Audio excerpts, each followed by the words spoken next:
Welcome back to Bardic Sleep Stories. As the world outside grows quiet and the shadows lengthen, we return once more to the sanctuary of the past. Take a deep, slow breath, feeling the air fill your lungs before releasing it fully. Let your shoulders drop, allow the muscles in your face to soften, and feel the weight of your body sink into the comfort of your bed. You are safe, you are still, and you are ready to travel through time. The stories we tell here are long, steady, and detailed.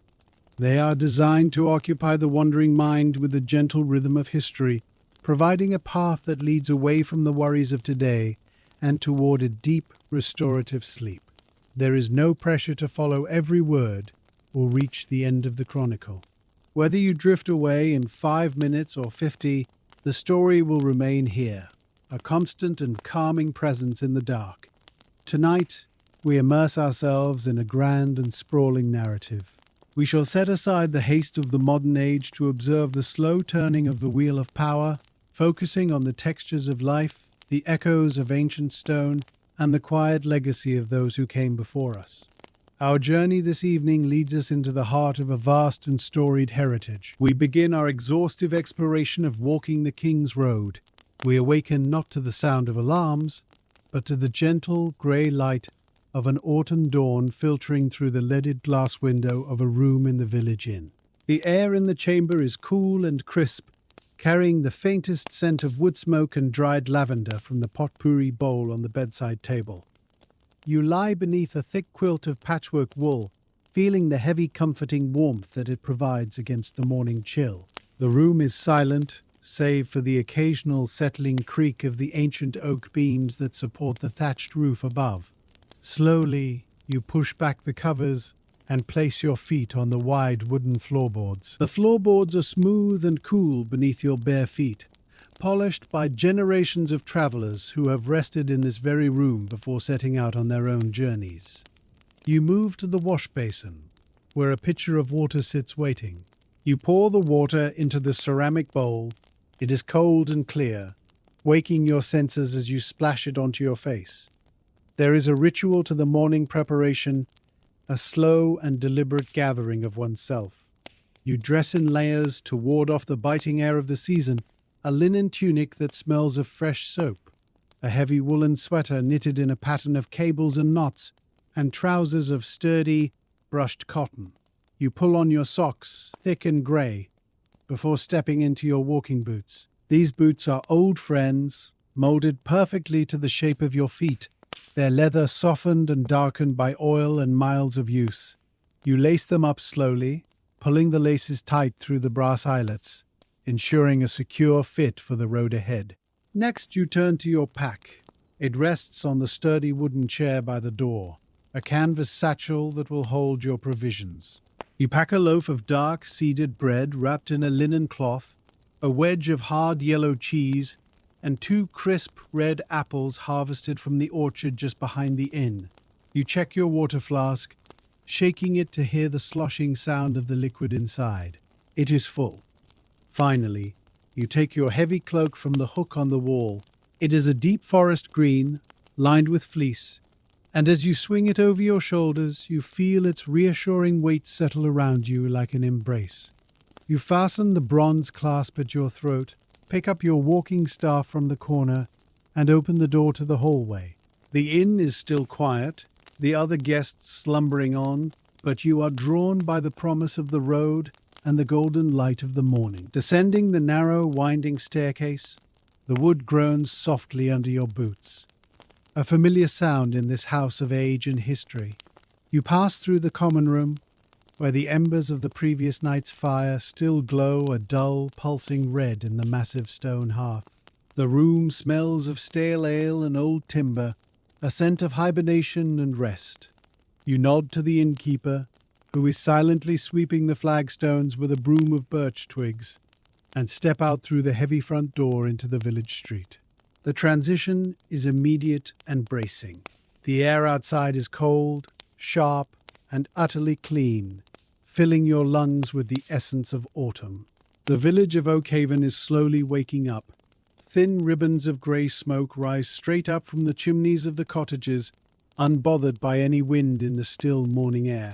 The thatched roofs are frosted with a layer of silver dew, glistening as the first rays of the sun begin to crest the eastern hills. You walk down the main street, your staff tapping a rhythmic accompaniment on the cobblestones. Tap, step, tap, step. A baker's cart rattles past you, the horse's breath puffing in white clouds of steam, the aroma of warm yeast trailing behind it. You reach the edge of the village, marked by a low stone wall covered in dormant ivy. Ahead of you lies the King's Road, a ribbon of pale, packed earth and gravel that stretches out towards the horizon, disappearing into the embrace of the Great Forest. The trees stand like sentinels, their leaves a spectacular canopy of gold, amber, and russet red, waiting to receive you. You adjust the strap of your pack, grip your staff firmly, and take the first step away from the village, leaving the safety of the hearth for the quiet solitude of the journey. As you leave the last cottage behind, the silence of the countryside wraps around you. The King's Road is wide here, originally built to allow two carriages to pass abreast, flanked on either side by deep ditches and ancient hedgerows. The surface is firm underfoot, a testament to the engineers of old who laid the foundations deep with crushed stone. You walk at a steady, unhurried pace, finding a rhythm that you can maintain for hours. To your left and right, the hedgerows are heavy with the bounty of the season, bright red hawthorn berries, dark sloes, and rose hips shining like rubies in the morning light. A robin with its breast of vivid orange sits atop a bramble, watching you pass with a bright black eye before fluttering away into the sanctuary of the thorns. The sun is higher now, its light slanting through the gaps in the hedge, casting long, barred shadows across the road. You can feel the warmth of it on your face, contrasting pleasantly with the chill of the air. Ahead, the forest looms larger, a wall of colour that seems to glow from within. This is the Elderwood, a forest that has stood since before the first stone of the village was laid. As you cross the threshold under the first great boughs of the oak trees, the light changes instantly. It becomes softer, diffused by the millions of translucent leaves above. The air grows damper and richer, smelling of leaf mold, damp earth, and the resinous tang of pine. The road narrows slightly as the trees press in, their roots creating gentle undulations in the ground. You are now within the kingdom of the trees, a world of hushed tones and filtered gold, where the only clock is the movement of the sun and the falling of the leaves. Deeper into the forest, the canopy closes overhead, creating a tunnel of golden light. The leaves of the beech trees are turning a brilliant coppery orange, while the oaks hold onto a somber, rich brown. Every now and then, a gentle breeze sighs through the upper branches, loosening a shower of leaves that drift slowly down to the forest floor. They spiral and dance in the air, landing with soft whispers on the road, adding to the carpet of color that crunches satisfyingly under your boots. Crunch, rustle, step. The sound is crisp and dry, the quintessential music of autumn. You notice the way the light catches the floating dust motes, turning them into suspended sparks of gold. To your right, the ground slopes away towards a small, meandering brook that runs parallel to the road. You can hear the water bubbling over mossy stones, a melodic, liquid sound that underscores the stillness of the woods. You decide to pause for a moment by an old mile marker, a weathered pillar of grey granite that leans slightly to one side, covered in patches of velvety green moss. You lean your staff against the stone and take a sip from your water flask. The water is cool and refreshing. You breathe deeply, inhaling the complex perfume of the forest, the decay of the fallen leaves, the dampness of the moss, and the faint sweet scent of ripening fungi hidden in the undergrowth. A grey squirrel scampers down the trunk of a nearby pine tree, pausing to inspect you with twitching ears before darting across the road and vanishing into the ferns. It is a moment of perfect peace, a suspension of time where there is nothing to do but stand and witness the quiet beauty of the season. You cap your flask, pick up your staff, and continue your walk, moving deeper into the golden heart of the wood. As you venture further along the King's Road, the light continues to evolve, filtering down through the canopy in distinct, slanted beams that illuminate the drifting dust and floating seeds. These shafts of sunlight are known as god rays, piercing the foliage to create pools of brilliance on the shadowed forest floor. You walk through them, feeling the gentle warmth on your face for a fleeting moment before stepping back into the cool shade. To your left, a clearing opens up, revealing a small meadow where the trees have stepped back to allow the sky to touch the earth. Here, the grass is still green, dotted with the last of the season's wild flowers, purple thistles and yellow ragwort swaying gently in the breeze. A pair of deer, their coats a soft tawny brown, graze near the edge of the clearing, their large ears swiveling towards you as you pass. They freeze for a second, watching you with wide, dark eyes, before returning to their meal, deciding you are no threat. You continue your steady pace, the rhythmic crunch of leaves under your boots becoming a meditative mantra. Crunch, step, crunch, step. The road here is lined with ancient beech trees, their smooth grey bark looking like elephant skin, scarred with the carved initials of lovers from decades past. Some are faded almost to invisibility, while others look fresh, the white wood underneath still stark against the grey. You pause to run your fingers over the rough bark of an oak, feeling the deep ridges and valleys of its surface. It is cool and solid, a living monument to time. High above, a jay screeches, a harsh, rasping call that echoes through the trees, warning the forest of your presence.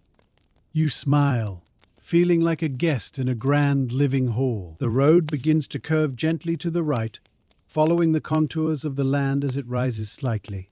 You can feel the changing gradient in your calves, a subtle pulling that warms the muscles. To your left, the ground drops away into a small ravine, at the bottom of which runs a stream.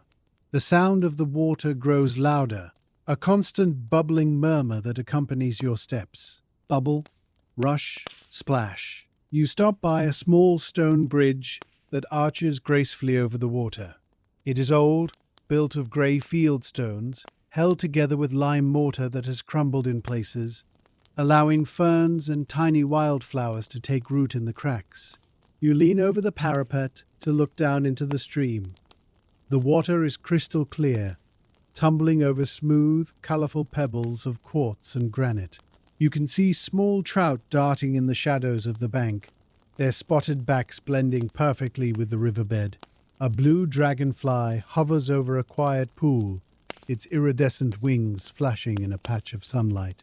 You take a moment to rest here, setting your pack on the low stone wall. You break off a piece of the dark bread you packed, the crust yielding with a satisfying crack. You chew slowly, savouring the dense, nutty flavour, watching a yellow leaf detach itself from a branch high above and float down to land on the surface of the water. It spins slowly in the current, caught in an eddy, before being carried downstream, a tiny boat on a journey to the sea. The air here is cooler, smelling of wet stone and water mint. You take a sip from your flask, the cold water tasting clean and sharp after the bread. You feel a profound sense of solitude, but not loneliness. You are simply another creature moving through the landscape, connected to the rhythm of the flowing water and the turning season. Resuming your walk, the road straightens out again, cutting a direct path through a stand of towering pines. The ground beneath your feet changes from the crunch of deciduous leaves to a soft, springy carpet of brown pine needles. Step, quiet, step. The sound of your walking is muffled here, creating a hushed, reverent atmosphere. The air is filled with the sharp, invigorating scent of pine resin, a smell that clears the mind and opens the lungs. The light is dimmer in this part of the forest, the dense needles blocking more of the sun, creating a perpetual twilight. The trunks of the pines are straight and tall, like the pillars of a great cathedral, reaching up towards a ceiling of dark green. You notice the forest floor is dotted with mushrooms, fly agaric with their bright red caps spotted with white, and brown boletes pushing up through the needlebed. You stop to admire a cluster of tiny, delicate mycenae mushrooms growing on a fallen log, their caps like miniature umbrellas. A woodpecker is working on a dead tree nearby, the rhythmic tap-tap-tap of its beak echoing loudly in the stillness. You locate the bird, a flash of black, white, and red against the grey bark, industriously searching for insects. The temperature seems to drop slightly in the shade of the evergreens, prompting you to pull your cloak a little tighter around your shoulders. You walk on, enjoying the soft give of the path and the aromatic air. Ahead, you can see the light brightening again, signaling the end of the pine stand and a return to the mixed woodland. A gentle breeze stirs the branches high above, creating a sound like the distant ocean, a soft continuous whoosh that rises and falls with the wind. It is a soothing, natural white noise that lulls the senses. Emerging from the pines, you find yourself back in the golden embrace of the beech and oak forest. The light returns with dazzling intensity, the sun now higher in the sky, filtering through the leaves in a kaleidoscope of yellow and amber. The road widens here, flanked by banks of earth covered in soft green moss and ivy. You notice the intricate patterns of spider webs strung between the branches of the undergrowth, catching the sunlight and glistening with dew. Glisten, shine. They look like delicate lace doilies suspended in the air. A large beetle, its shell an iridescent green, lumbers across the path in front of you, determined in its slow journey. You step carefully around it, respecting its right of way. To your right, you spot a hollow tree, an ancient oak that has rotted from the inside out but still stands, alive and strong. The opening at the base is dark and mysterious, filled with dry leaves and shadows. You peer inside, smelling the dry, dusty scent of old wood. It looks like a perfect shelter for a badger or a fox. You continue walking, your staff swinging in time with your steps. The rhythm of walking has become automatic now, a trance-like state where the mind is free to wander. You think of nothing in particular, simply observing the play of light and shadow, the texture of the bark, the color of the leaves. You pass a grove of silver birch trees, their white bark peeling in papery curls that flutter in the breeze. Their leaves are small and delicate, turning a bright buttery yellow that seems to glow against the blue sky. The contrast of the white trunks and the yellow leaves is stunning. You stop to pick up a smooth white stone from the road, turning it over in your hand, feeling its cool weight. It is a small piece of quartz, washed down from the hills millennia ago. You slip it into your pocket as a token of the journey. The road begins a gentle descent into a shallow valley, known locally as the Hollow. Here the air is noticeably damper and cooler, collecting in the low ground like water in a bowl. The trees are larger here, their roots spreading out like giant snakes across the forest floor. You can see patches of fog still clinging to the ground in the deepest shadows, stubborn remnants of the morning mist that refuse to burn off. The silence in the hollow is profound, dampened by the moisture in the air. Even the birds seem quieter here. You walk past a large pond, its surface covered in a layer of vivid green duckweed, broken only by the occasional ripple of a frog diving for cover. Plop, ripple. The water reflects the dark trunks of the trees that surround it, creating a perfect, inverted world. A heron stands motionless at the water's edge, like a statue carved from grey stone, waiting with infinite patience for a fish. You hold your breath as you pass, not wanting to disturb its vigil. The road here is softer, almost muddy in places, requiring you to pick your way carefully around puddles that reflect the sky. You use your staff to test the ground, the wood sinking slightly into the soft earth. Squish, step. The scent of the hollow is rich and earthy, the smell of decay and regeneration, of life cycling back into the soil. You see fallen logs covered in vibrant orange fungi and velvety moss, slowly returning to the earth from which they grew. It is a place of quiet transformation. As you begin to climb out of the hollow on the far side, the air warms again, and the sounds of the forest return. The rustle of leaves, the call of a crow, the distant hum of insects. You reach the crest of the rise and look back down into the misty valley, a hidden pocket of stillness in the vast breathing forest. You turn and face the road ahead, ready for the next leg of your journey. Having ascended from the damp, cool embrace of the hollow, you find yourself on a stretch of the King's Road that runs along a high ridge. The air here is drier and warmer, carrying the heat of the midday sun, which has now burned off the last of the morning's moisture. The character of the forest shifts once again. The oaks and beeches give way to a magnificent avenue of sweet chestnut trees. Their trunks are massive and spiraled, the bark deeply fissured in twisting patterns that draw the eye upward to the canopy. The ground beneath your feet is littered with the spiky lime-green husks of the fallen chestnuts, which have split open to reveal the shiny, mahogany-brown nuts inside. You pause to nudge one open with the toe of your boot. Scrape, crack. The nut rolls free, perfect and polished. You bend to pick it up, feeling its smooth, hard surface and the surprising weight of it in your palm. It is still warm from the sun. You pocket it, a small treasure of the season. The light here is particularly golden, filtering through the large, serrated leaves of the chestnut trees, which are turning a vibrant yellow ochre. The road is straight and level, stretching out before you like a golden tunnel. You can hear the distant sound of a woodpecker drumming on a hollow branch, a rapid tat-tat-tat-tat that reverberates through the wood, and the answering call of a jay. A gentle breeze stirs the upper branches, sending a fresh cascade of leaves drifting down around you. They fall with a soft, dry whispering sound, landing on your shoulders and brushing against your face. You brush them away with a smile, enjoying the gentle contact. The rhythm of your walking is steady and effortless now, your legs warmed up and moving with a comfortable fluidity.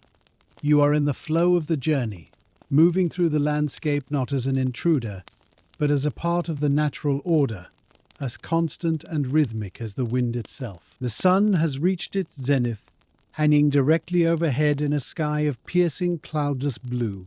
Your stomach gives a quiet rumble, reminding you that the morning's exertions require fuel. You begin to scan the roadside for a suitable place to rest. A few hundred yards ahead, you spot a massive fallen oak log lying just off the path in a patch of dappled sunlight. Its bark has long since fallen away, leaving the wood smooth and silver grey, warmed by the sun. You approach it and unshoulder your pack, setting it down on the dry leaves with a heavy thump. You sit on the log. It is solid and warm, a perfect natural bench. You stretch your legs out before you, feeling the relief in your muscles as the weight is taken off your feet. You open your pack and retrieve your lunch. You unfold the linen cloth to reveal the loaf of dark seeded bread. You take out your small knife and slice a thick wedge. Slice, crust, crumb. The smell of the yeast and seeds rises to meet you. You cut a piece of the hard yellow cheese and place it on the bread. You take a bite. The flavors are simple but profound. The nuttiness of the seeds, the sharpness of the cheese, and the dense, chewy texture of the bread. You chew slowly, savoring every mouthful, watching the forest life continue around you. A robin lands on the end of your log, tilting its head to watch you with a bright, intelligent eye, hoping for a crumb. You toss a small piece of crust towards it. Toss, hop, peck. The bird seizes the prize and flits away to a nearby branch to eat in safety. You take one of the crisp red apples and bite into it. Crunch, snap. The juice is sweet and tart, cleansing your palate. You drink deeply from your water flask. It is a simple meal, eaten in the grandest of dining halls, with a ceiling of gold and a floor of copper. The meal finished, you do not rush to leave. The log is comfortable and the sun is warm on your face. You lean back slightly, resting your hands on your knees, and allow your eyes to drift out of focus, taking in the micro details of the forest floor. Near your boot, a procession of large wood ants is navigating the terrain of leaves and twigs. They move with frantic, organized energy, carrying pine needles and small pieces of bark that are many times their own size. You watch them climb over a root, communicating with touches of their antennae, a silent, busy civilization at work. Scurry, climb, lift. To your right, a patch of emerald green moss covers a stone, glowing in a shaft of sunlight. Tiny spore capsules stand up from the moss like a miniature forest of their own, swaying gently in the microcurrents of air. You reach out and touch the moss. It is soft and dry, springing back under your finger like velvet. The wind sighs through the trees above, a long, drawn-out shh that sounds like the sea breaking on a distant shore. It is a hypnotic sound, one that invites drowsiness. You close your eyes for a moment, simply listening. You hear the rustle of a mouse in the dry leaves, the buzz of a late-season bumblebee droning past, and the creaking of two branches rubbing together high above. Squeak, buzz, creak. It is the symphony of the living wood. You take a deep breath, inhaling the scent of the sun-warmed earth and the drying leaves. It is a smell of maturation and rest. You feel a deep sense of contentment, a feeling of being exactly where you are meant to be. Reluctantly, you open your eyes, brush the crumbs from your lap, and reach for your staff. The road is waiting, and there are miles yet to walk before the sun sets. You stand up from the log, hoisting your pack back onto your shoulders. The weight feels familiar and grounding now. You step back onto the King's Road, your boots finding their rhythm once more on the packed earth. Step, crunch, step. The afternoon light has a different quality to it. It is thicker, richer, turning the forest into a landscape of deep amber and bronze. As you walk, you notice a low stone wall running parallel to the road on your left side. It is an ancient boundary, built of dry stacked field stones that have tumbled down in places, leaving gaps that offer glimpses into the deeper, darker woods beyond. The stones are covered in lichens of grey, white, and orange, looking like maps of forgotten continents. You run your hand along the top of the wall as you pass. The stone is rough and cool, contrasting with the warm air. Scrape, cool. Vines of ivy and bramble have woven themselves through the rocks, binding them together with living mortar. You wonder who built this wall and whose land it once divided. It is a ghost of human history in the midst of nature's reclaiming hand. The road curves gently to avoid a massive boulder that sits immovable in its path, dropped by glaciers thousands of years ago.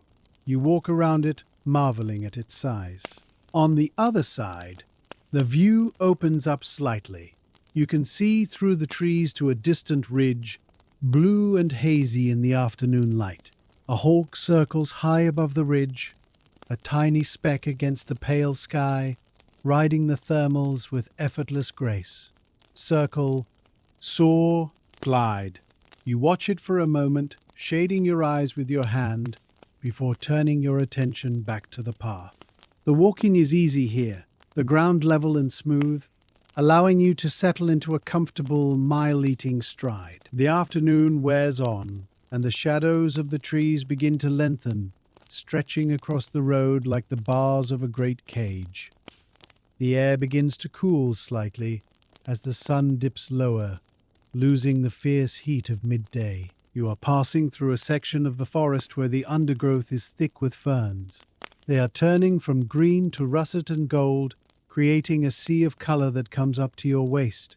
Rustle, brush, swish. The fronds brush against your trousers as you walk near the edge of the path, making a soft, dry whispering sound.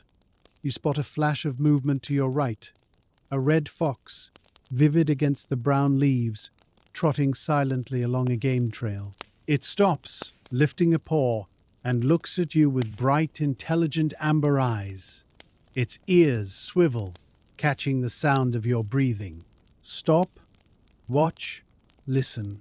For a heartbeat, you stare at each other, Two travelers on different paths. Then, with a flick of its white-tipped tail, it vanishes silently into the bracken, melting away like smoke. You are left with the image of its russet coat burning in your mind. The wind picks up slightly, rustling the dry leaves in the canopy above. Whoosh, rustle, clatter. A shower of acorns falls from an oak tree, pattering onto the road like hail. Tap, tap, bounce. You kick one along the path as you walk, watching it spin and skitter over the stones. The forest feels alive and watchful, settling into the mood of the late afternoon. The light is turning syrupy and golden, casting long dramatic shadows that emphasize the texture of the bark and the contours of the ground. You feel a sense of quiet urgency, not to rush, but to make the most of the remaining light as you continue your journey towards the next village. The sun begins its slow descent towards the western horizon, casting long, dramatic shadows that stretch across the King's Road like the fingers of giants. The quality of the light shifts from the bright, harsh clarity of midday to a softer, more melancholy gold. This is the golden hour, when the forest is at its most beautiful and mysterious. You are now walking through a grove of ancient silver birches. Their white bark, peeling in papery curls, glows with a spectral luminescence in the fading light. Glow, shimmer, fade. The leaves, now a translucent yellow, act like stained glass, filtering the sun into a warm, buttery haze that surrounds you. The air grows noticeably cooler, prompting you to fasten the top button of your cloak. You can smell the change in the atmosphere, the scent of damp earth rising as the temperature drops, mingling with the dry, spicy aroma of the fallen leaves. A quietness settles over the woods. The busy industry of the insects has ceased, replaced by the stillness of the evening. You hear the mournful caw of a rook flying home to its roost, a lonely sound that echoes through the trees. Caw, caw, echo. You pass a small roadside shrine, a simple niche carved into a hollow tree trunk containing a weathered statue of Saint Christopher, the patron saint of travelers. Someone has left a small offering of dried rowan berries and a white stone at his feet. You pause for a moment to bow your head in a silent gesture of respect, acknowledging the shared hope of all who walk this road for a safe arrival. You do not stop for long, however.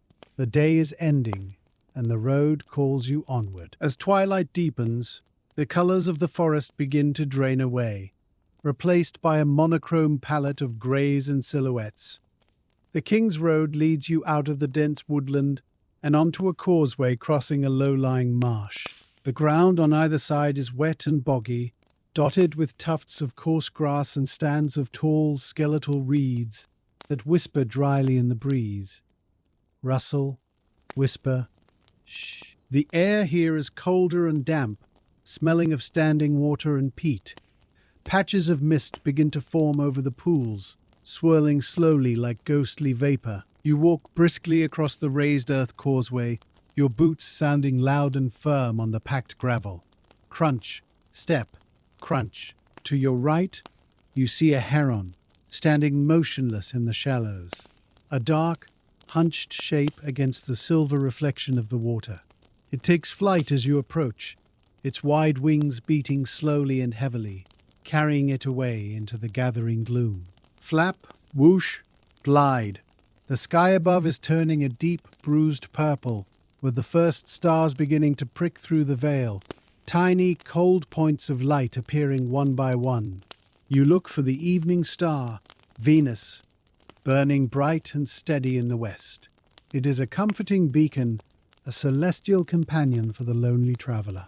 The sense of isolation is strong here on the open marsh, exposed to the sky and the creeping dark. You pull your cloak tighter, grateful for its warmth, and focus on the rhythm of your steps, the steady beat that carries you forward through the twilight towards the solid ground and shelter that awaits on the other side. Leaving the marsh behind, the road climbs gently back into the shelter of the trees, but the character of the wood has changed.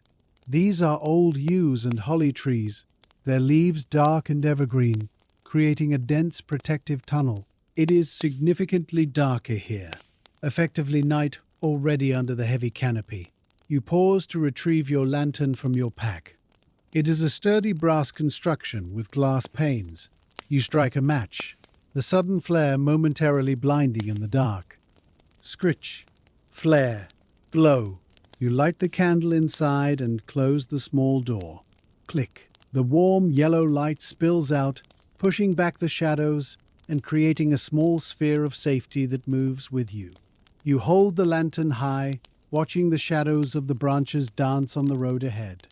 Flicker, dance, jump. The light catches the red berries of the holly, making them gleam like tiny garnets in the black foliage. An owl hoots from somewhere deep in the woods, a classic, trembling to wit, to woo, that sends a shiver down your spine, not of fear, but of primal recognition. Hoot, tremolo, silence. You are now walking in the nocturnal world. You hear the rustle of small nocturnal creatures, mice, voles, hedgehogs, waking up to begin their night's foraging in the undergrowth. Scuffle, scratch, rustle. Your senses are heightened. You smell the resin of the yew trees and the metallic tang of the cold night air. The lantern swings gently with your stride, the creak of its handle a rhythmic accompaniment to your boots. You are a carrier of light in the darkness, a small moving star on the ancient road. Ahead, through the tunnel of trees, you spot a glimmer of light that is not your own. It is steady and warm, an orange rectangle floating in the darkness. As you draw closer, the shape of a building resolves itself, a small stone cottage with a thatched roof, smoke curling lazily from its chimney. This is the woodman's hut, a known way station for travelers. You approach the gate, the hinges groaning softly as you push it open. Creak, squeak. A dog barks once, a deep, warning woof, but then falls silent as the door opens. An old man stands framed in the light, leaning on a stick. "Who goes there?" he asks, his voice rough but not unkind. "A traveller on the King's Road," you reply, lowering your lantern so he can see your face. He nods, satisfied. The road is dark tonight. Step in and warm yourself. You thank him and step across the threshold. The contrast is immediate. You leave the cold, expansive night and enter a small, enclosed world of heat and light. The cottage smells of wood smoke, dried herbs, and beeswax. A fire crackles cheerfully in the hearth. Crackle, pop, spit. You set down your pack and lean your staff in the corner. You sit on a rough wooden stool by the fire, holding your hands out to the flames.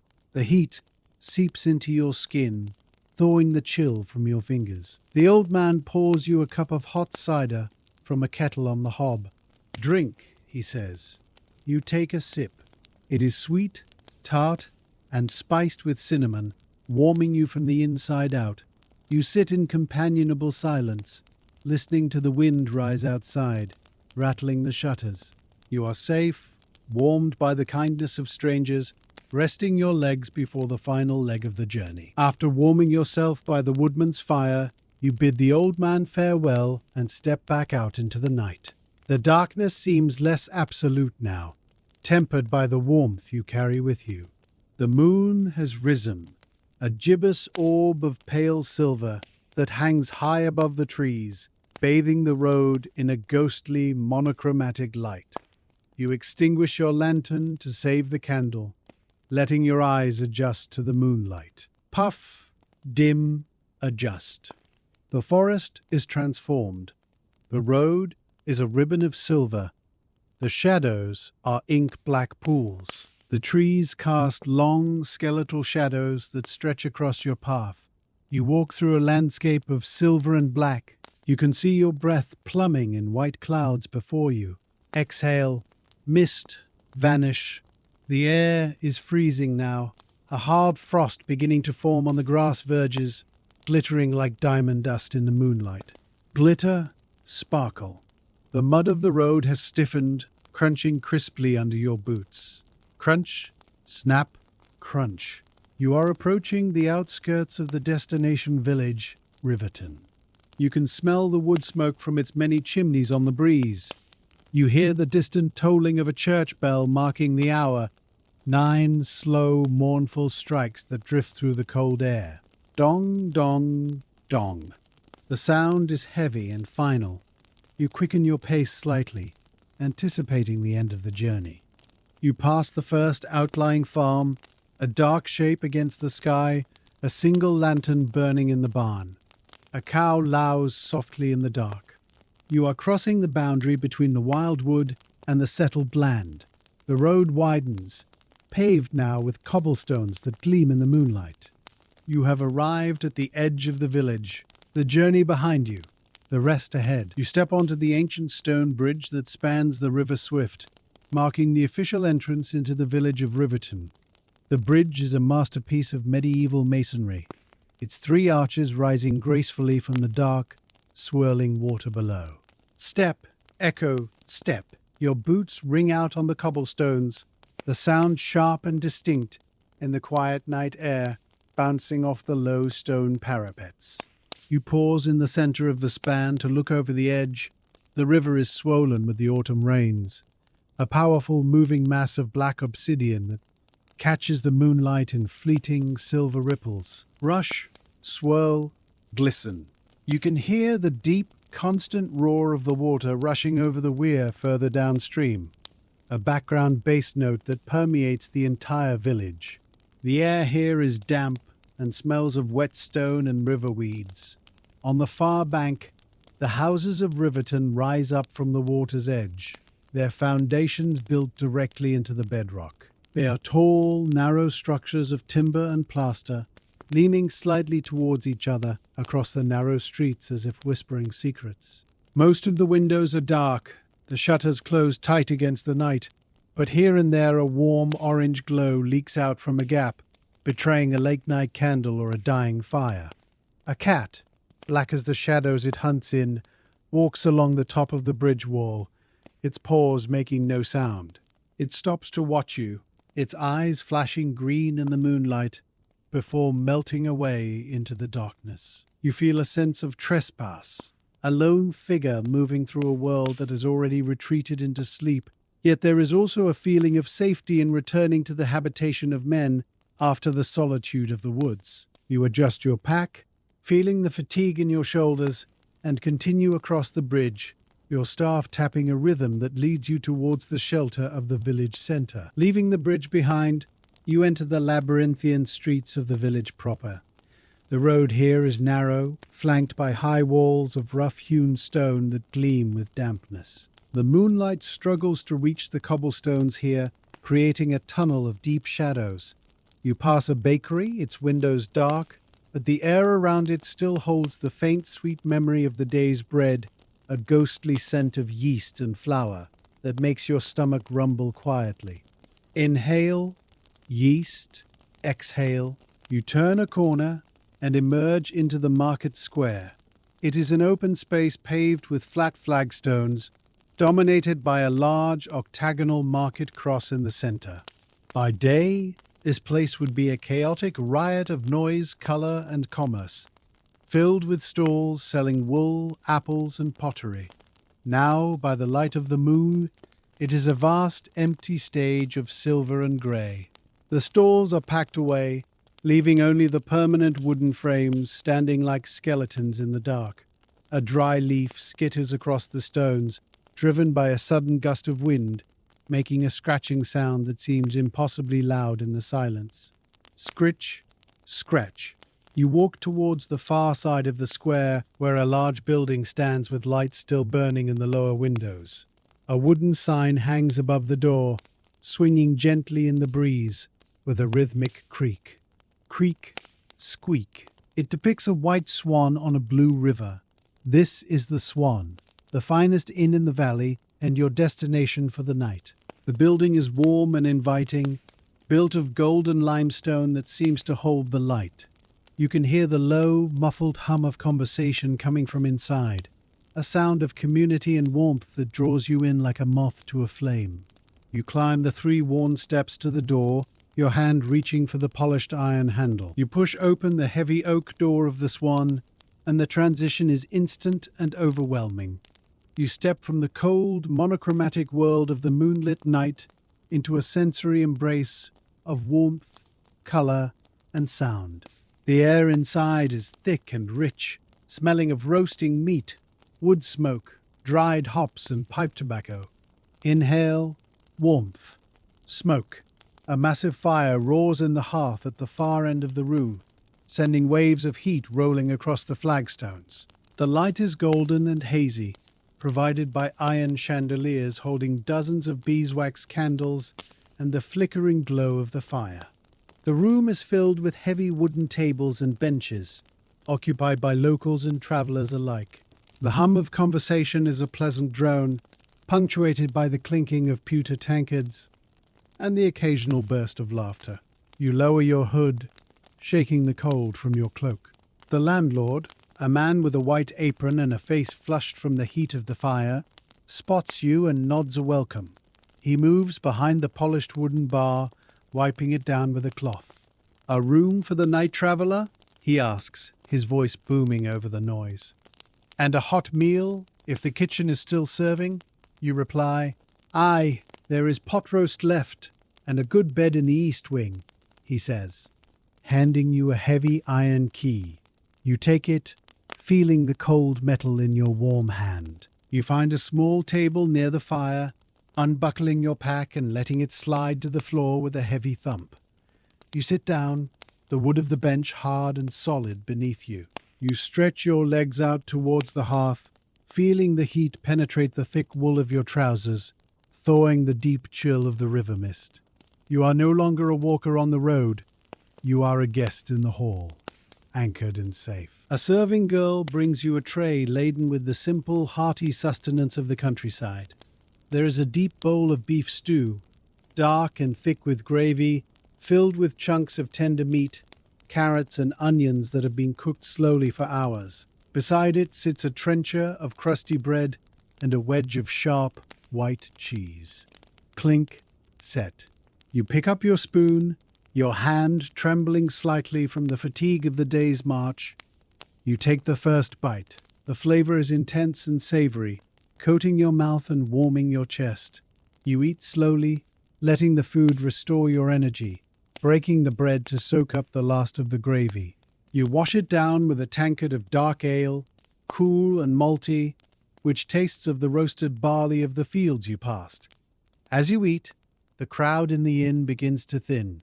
The locals finish their drinks, don their caps, and head out into the night, leaving only the few resident travelers. The noise level drops to a quiet murmur. The fire burns down to a bed of glowing red coals, pulsing gently like a dying heart. Glow, pulse. You feel a heavy lethargy stealing over you, your eyelids growing heavy, your limbs feeling weighted with a pleasant exhaustion. The walk has been long, the air fresh, and the food comforting. You finish your ale, savoring the last drop. You pick up your pack and your staff, nodding a good night to the landlord, who is now extinguishing the candles in the chandeliers with a long brass snuffer. Puff, smoke. You head towards the staircase at the back of the room, the wooden steps creaking softly as you ascend into the shadows of the upper floor, leaving the warmth of the fire for the quiet sanctuary of your room. You reach the door to your room at the end of a long, narrow corridor lined with dark oak paneling. You insert the heavy iron key into the lock. Scrape, click, turn. The mechanism is stiff, but yields with a satisfying clunk. You push the door open and step inside. The room is small but cozy, nestled under the eaves of the roof. A single candle burns on the bedside table, casting a soft, wavering light that dances on the whitewashed walls. The air here is cool and still, smelling of lavender and old wood.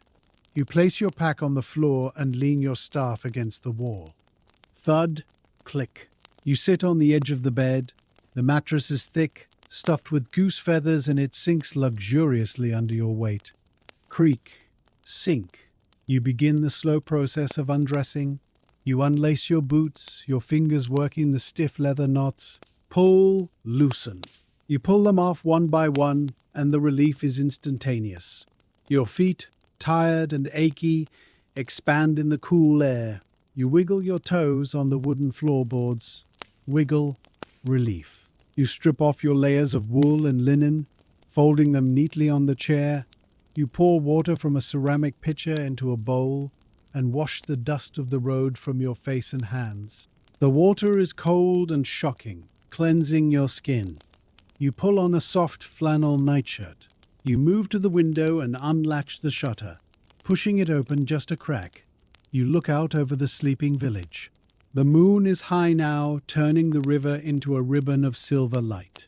The only sound is the rushing water and the distant hoot of an owl. You close the shutter, latching it tight against the night. Click. You blow out the candle. Puff. Darkness fills the room, soft and velvety. You climb into the high bed, pulling the heavy quilts up to your chin.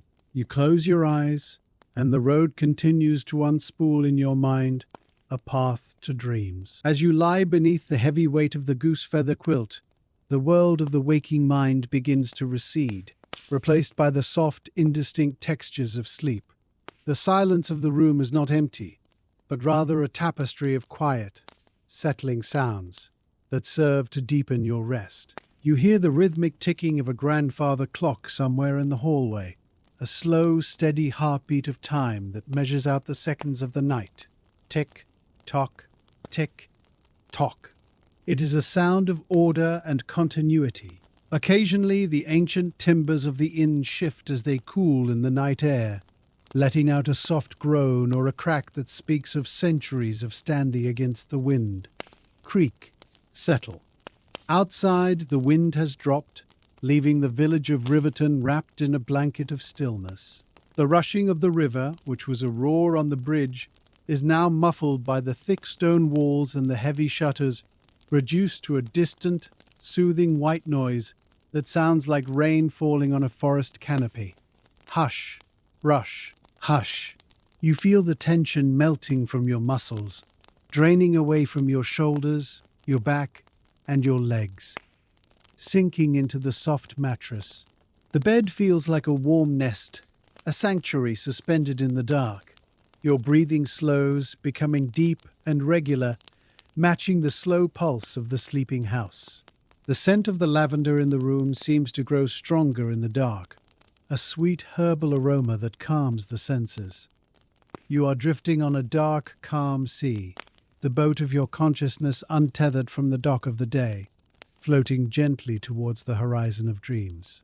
The road you walked is now a memory, a series of golden images flickering behind your eyelids, the falling leaves, the red fox, the silver moon, before they too fade into the velvet darkness of deep restorative slumber. The transition from the depths of sleep to the first stirrings of wakefulness is a slow, gentle ascent.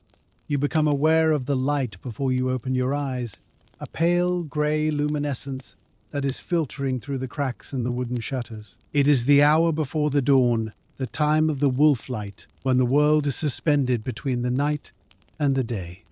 You lie still for a moment, savouring the warmth of the bed and the lingering comfort of rest. The village outside is beginning to stir. You hear the faint metallic clank of a milk pail being set down on cobblestones, and the distant crowing of a rooster, a harsh, clear call that cuts through the morning mist. Crow, echo, silence. You push back the warm quilt, the cool air of the room instantly waking your skin. Rustle, shiver. You swing your legs out of bed, your feet finding the wooden floorboards which are cold and smooth. You stand and move to the window, unlatching the shutter and pushing it open. Click, creak. The view that greets you is a study in greys and silvers. The river mist has risen during the night, filling the streets of Riverton with a thick, swirling fog that obscures the ground and softens the outlines of the buildings. The rooftops float in this white sea like islands. The air is damp and silent, carrying the scent of wet stone and river water. You breathe it in deeply, feeling the moisture cool your throat. It is a new day, a blank page waiting to be written with the rhythm of your steps. You turn back to the room to begin your morning ritual, washing in the basin and dressing in your layers of wool and linen, preparing your body and mind for the miles that lie ahead on the King's Road. Dressed and packed, you descend the creaking stairs of the Swan, your hand sliding along the polished oak banister. The common room is transformed from the bustling, noisy hall of the previous night into a quiet, shadowy cavern. The fire has been raked out and rebuilt, the new logs just beginning to catch, sending tendrils of pale blue smoke up the chimney. Crackle, hiss. The landlord is there, arranging pewter mugs on the bar. He greets you with a nod and points you towards a table near the hearth where a simple breakfast has been laid out.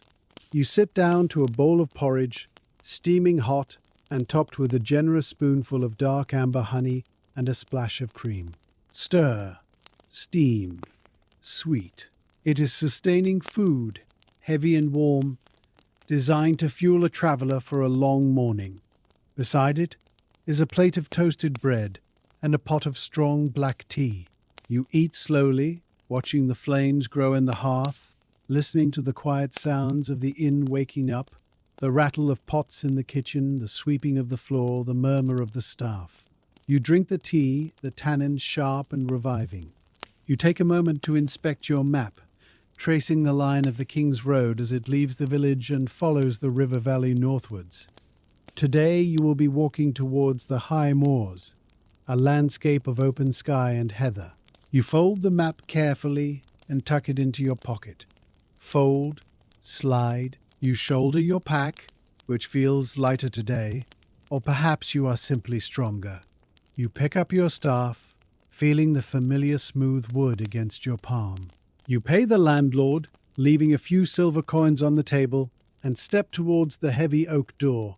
You lift the latch, ready to trade the comfort of the fire for the mystery of the mist. Stepping out of the Swan, you enter a world that has been erased by the fog. The market square is a white void, the buildings on the far side reduced to ghostly silhouettes that loom and vanish as the mist swirls. The air is heavy and still, muffling every sound. Your boots on the cobblestones make a dull, hollow thud rather than a sharp ring. Thud, thud, thud. You walk towards the sound of the water, letting the river guide you.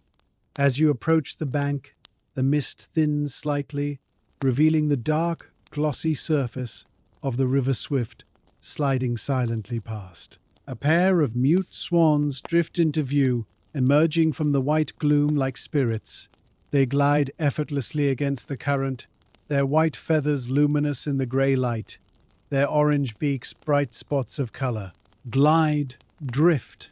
You follow the riverside path, which is paved with flat flagstones slick with dew.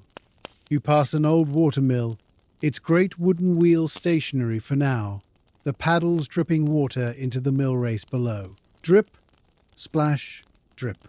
The moss on the stone walls of the mill is vibrant green, drinking in the moisture of the morning. You can smell the flower dust that clings to the building, a dry, sweet scent mixing with the damp river air. The village is waking up around you. You see a candle flickering in a window, a cat sitting on a doorstep washing its paws, a baker opening his shutters with a loud clack. But you are moving through it as an observer, a transient figure passing through the lives of others. You reach the edge of the village, where the cobblestones give way to the packed earth of the road, and the stone walls are replaced by hedgerows heavy with moisture. You are leaving the shelter of the settlement and returning to the open country. The road now runs parallel to the river, winding its way through a narrow valley floor. The mist begins to lift as the sun climbs higher, burning off the upper layers to reveal patches of pale, washed-out blue sky. Drift, burn, reveal. The light that breaks through is watery and silver, catching the dew on the spiderwebs strung between the reeds, making them sparkle like necklaces of diamonds. You are walking through a landscape of water and willow. Great pallarded willow trees line the riverbank, their trunks gnarled and thick, their thin branches reaching up like thousands of fingers. They look like old men telling stories to the water. A water vole drops into the river with a distinctive plop, swimming briskly towards the safety of its burrow in the bank, leaving a V-shaped wake that ripples out to disturb the reflection of the trees. Plop, swim, ripple. The path here is soft, covered in fallen willow leaves that are long and yellow, like golden needles. They mat together to form a silent carpet. You can hear the river singing to itself, a complex melody of gurgles, splashes, and rushes as it flows over hidden rocks and around bends. The air is warming up, the chill of the dawn giving way to a pleasant, cool freshness.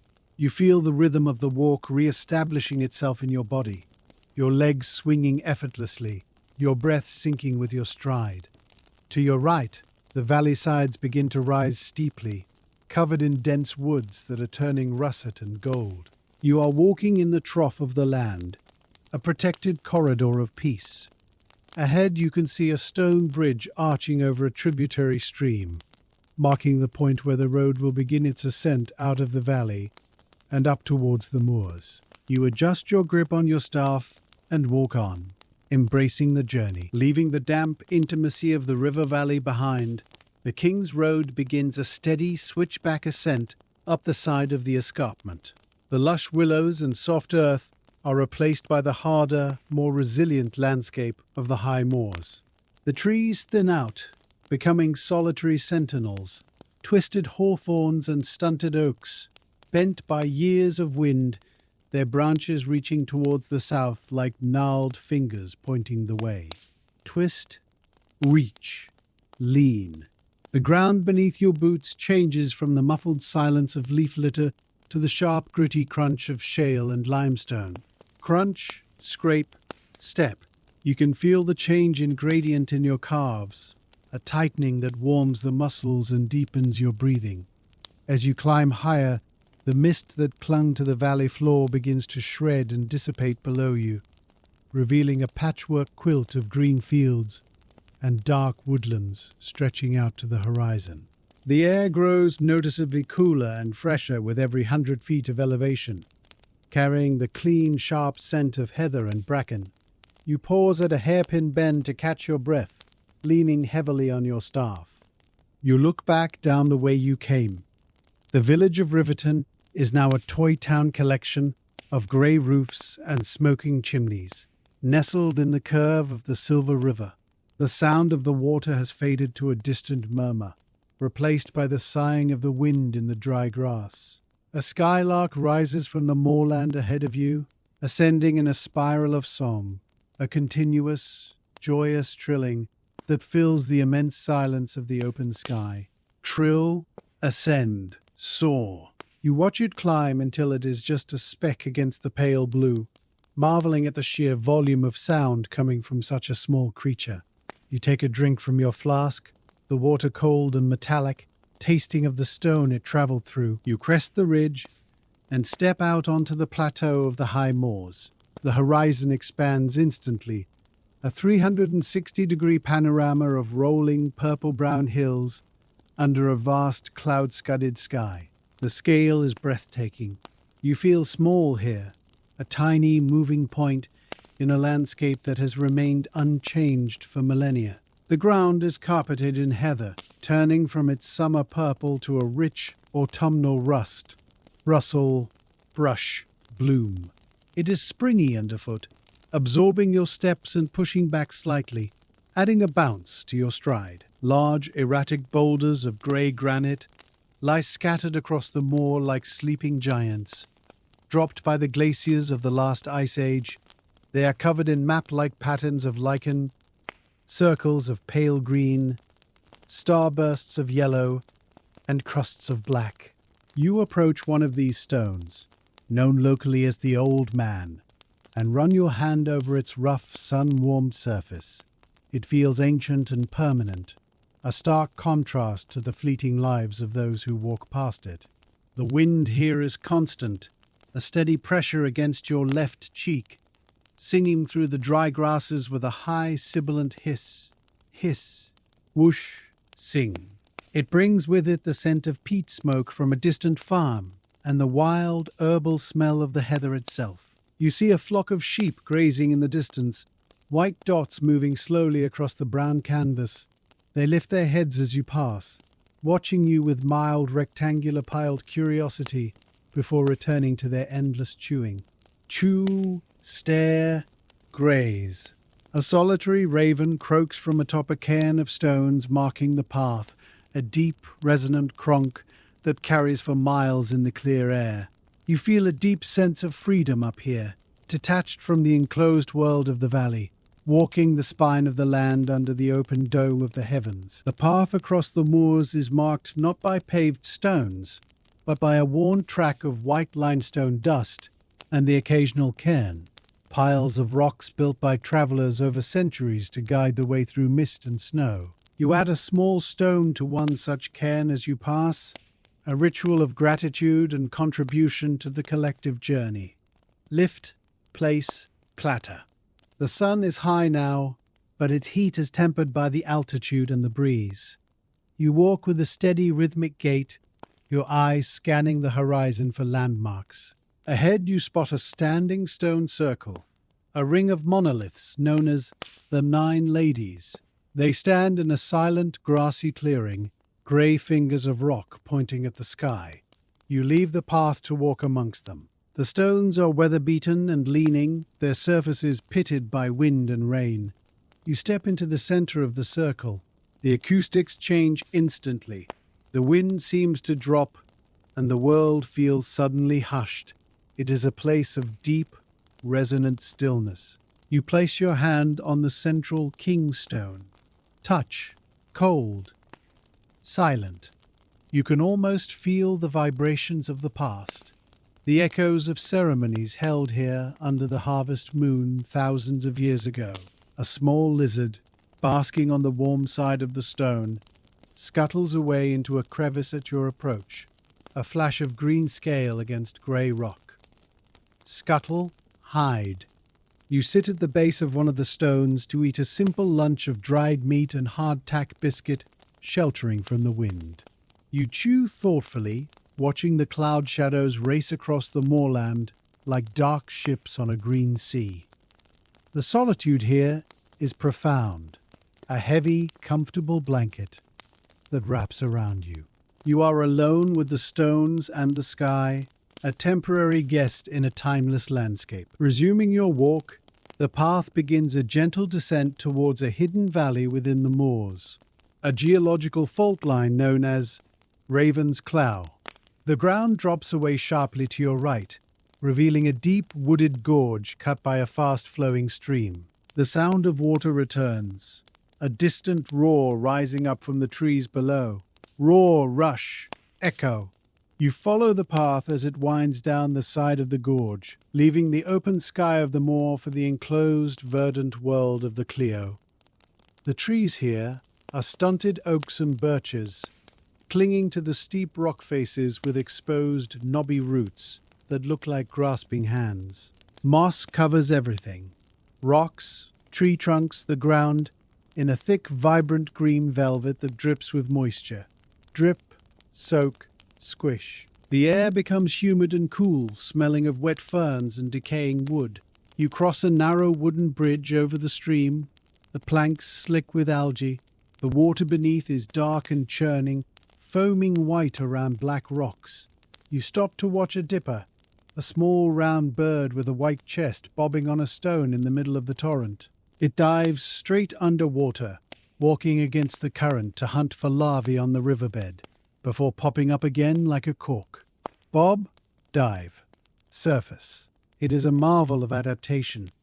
The path follows the stream, winding through boulders the size of cottages that have tumbled down from the cliffs above. The light in the gorge is dim and filtered, green and gold, creating a magical, secretive atmosphere. You feel hidden here, tucked away in a fold of the earth, protected from the wind and the sun. You walk quietly, respecting the hush of the deep woods. your boots making little sound on the soft, damp earth. As the afternoon wears on, the path climbs out of Raven's Cleugh and back onto the lower slopes of the moorland. You encounter a solitary farmhouse built of the same grey stone as the landscape, huddled low against the hill to escape the wind.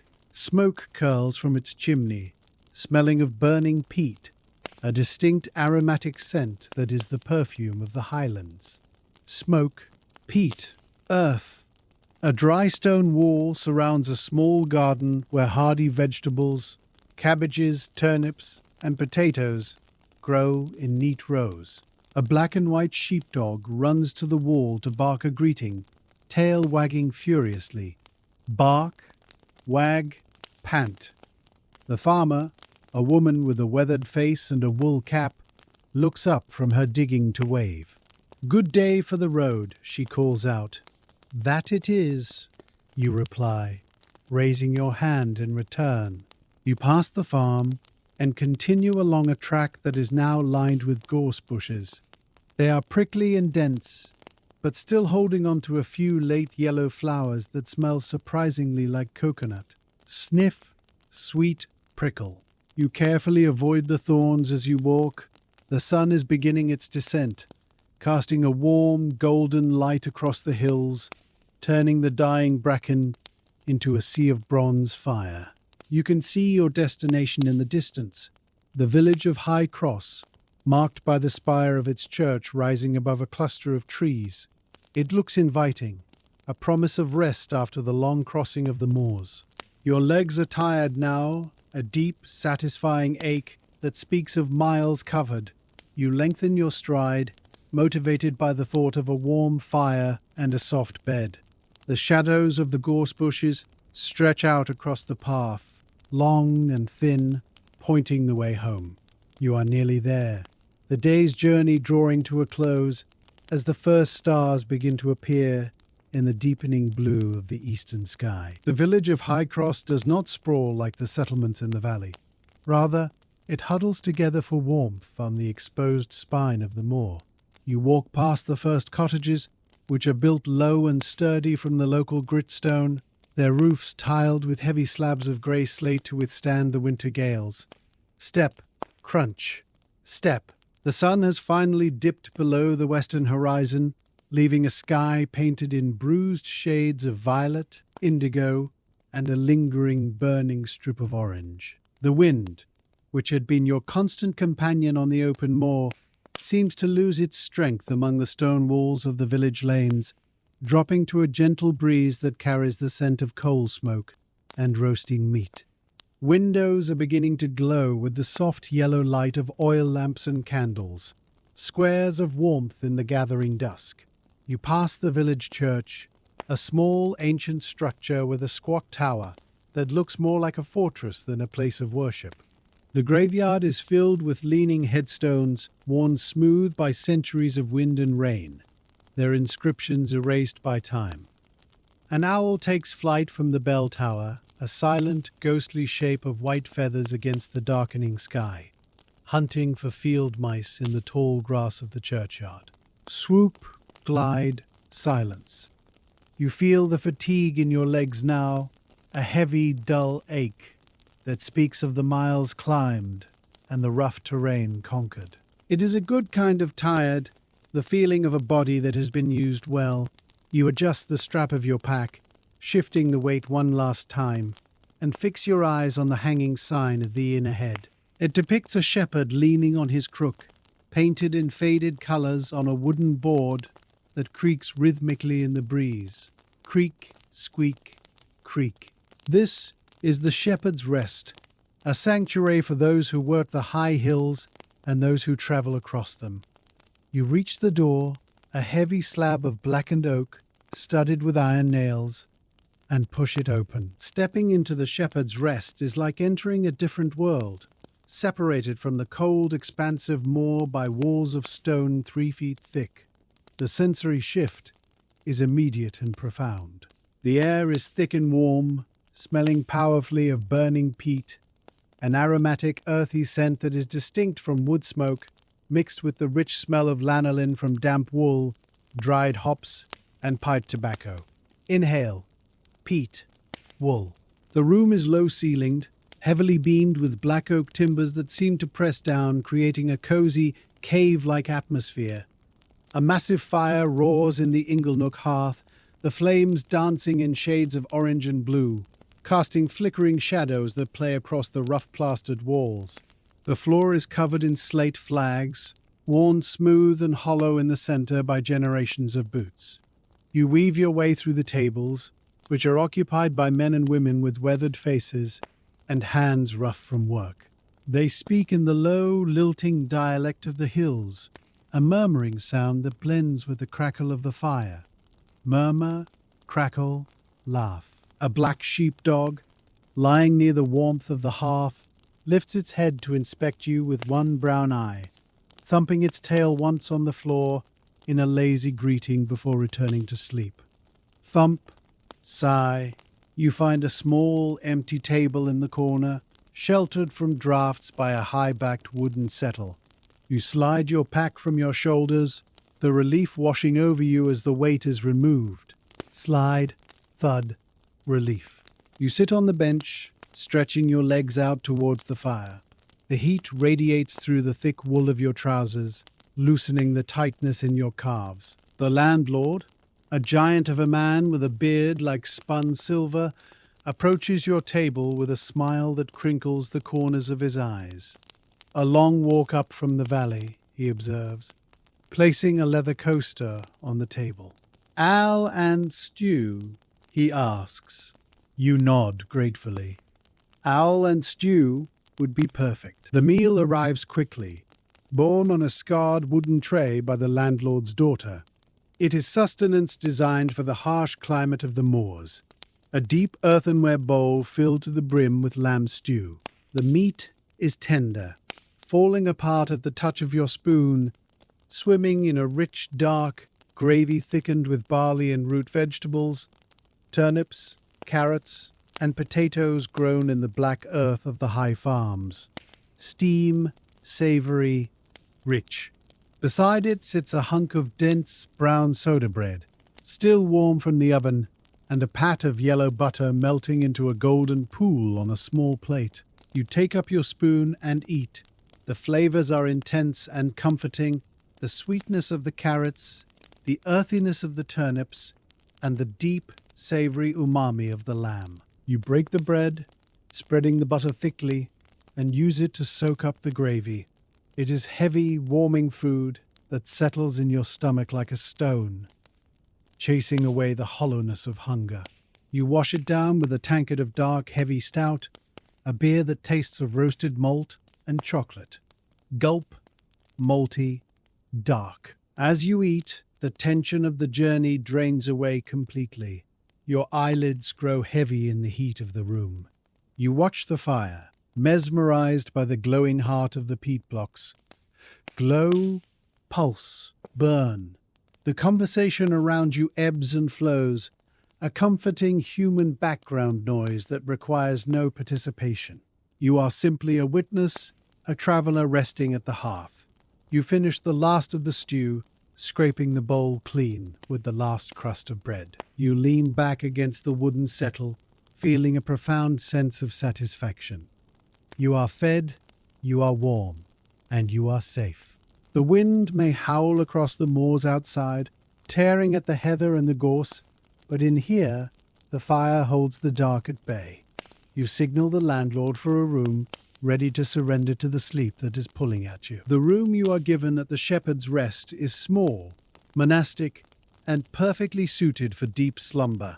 It is located at the back of the inn, away from the noise of the street, with a single small window set deep into the thick stone wall.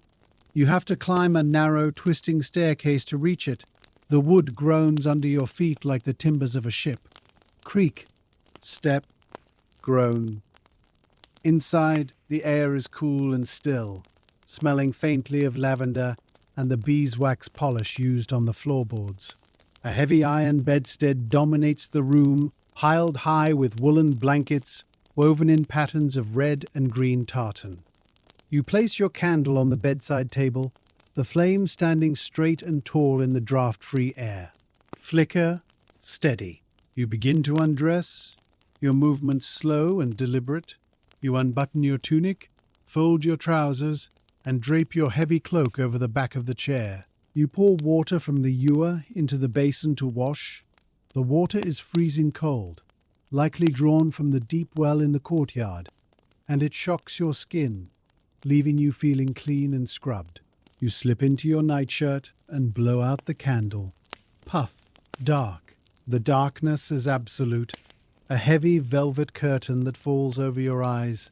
You climb into the high bed.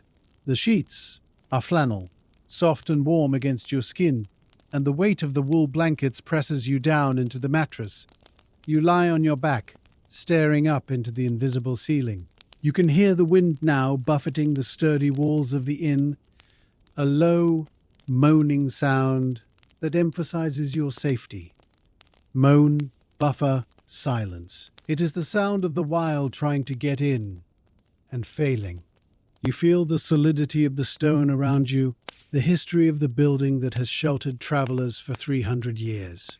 You close your eyes, and the sound of the wind becomes a lullaby, carrying you away from the high moors and down into the valleys of sleep. Morning on the high moors arrives with a brilliance that is startling after the darkness of the inn. You wake to a room filled with sharp white light pouring through the small window. You rise and look out. The world has been transformed by a hard frost.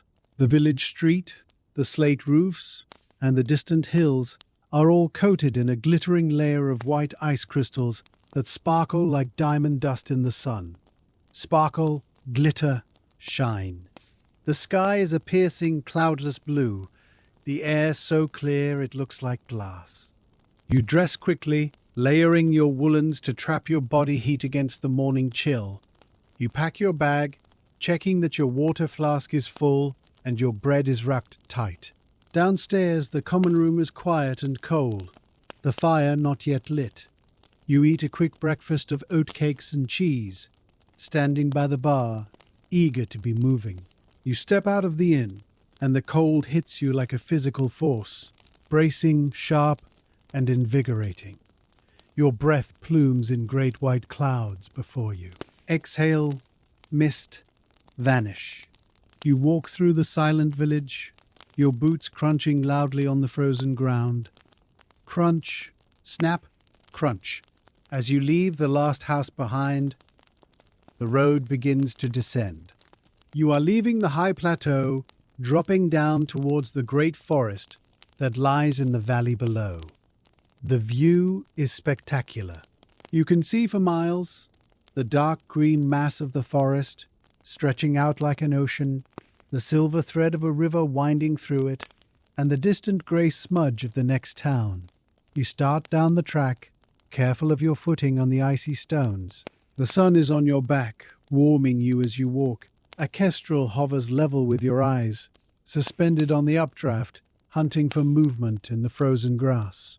Hover, dive, rise. You feel strong and rested, the clean air filling your lungs, ready for the descent into the deep woods. Leaving the austere, wind-scoured plateau of the high moors, the King's Road begins a determined descent into the valley that cradles the Great Forest of Eldoria. The transition is stark and beautiful. You are walking down a sunken lane, worn deep into the chalky hillside by centuries of drovers and wagons. The banks on either side rise high above your head, tangled with the exposed roots of ancient beech trees that grip the earth like giant gnarled fingers. Twist, grip, hold. The air changes as you lose altitude, softening and warming, losing the biting edge of the moorland wind. It becomes still and humid, rich with the scent of damp earth and decaying leaves. You can hear the sound of water trickling down the rocky walls of the lane, feeding the mosses and ferns that thrive in the shadows. Trickle, drip, seep. The light filters through the canopy in dappled pools of green and gold, dancing on the path ahead. A badger set is visible in the bank to your left, a mound of freshly dug earth marking the entrance to a subterranean world. You step carefully, not wishing to disturb the slumbering inhabitants. A jay screams a warning from high above, a harsh, rasping squawk that echoes through the trees, alerting the forest to your presence. You continue down, your knees absorbing the impact of the descent, your staff planting firmly with each step to control your speed. Plant, brace, step. The view of the forest floor opens up before you, a vast carpet of russet bracken and fallen leaves stretching away into the gloom. You are entering a kingdom of shadows and silence, a place where time seems to slow down and hold its breath. The road levels out at the bottom of the hill, merging smoothly into the main thoroughfare of the Great Forest. Here, the trees are monumental, oaks that have stood since the days of kings long forgotten, their trunks so wide it would take 5 men linking hands to encircle them. Their bark is deeply fissured, rugged landscapes in miniature, hosting colonies of lichen, moss, and tiny ferns. You stop to rest your hand against the rough, cool surface of one such giant. It feels solid and immovable, vibrating slightly with the deep, slow pulse of the earth. Touch, vibration, stillness. The canopy above is so dense that it blocks out most of the direct sunlight, creating a perpetual twilight, even at noon. The light that does penetrate is soft and diffused, illuminating the floating dust motes and drifting seeds. The forest floor is silent underfoot, a thick layer of leaf mold muffling your steps to a soft thud. You walk past a clearing where a herd of fallow deer are grazing. Their coats are dappled with white spots that mimic the sunlight on the forest floor, making them almost invisible until they move. They freeze as you approach, heads raised, ears twitching. Freeze, twitch, stare. You hold your breath and walk slowly, not breaking your rhythm. They watch you pass with large, liquid dark eyes, then return to their browsing, accepting you as part of the forest. A squirrel chatters from a high branch, running spirally down a trunk before leaping to the next tree in a death-defying arc. Chatter, leap, land. You smile, feeling a deep connection to the life around you.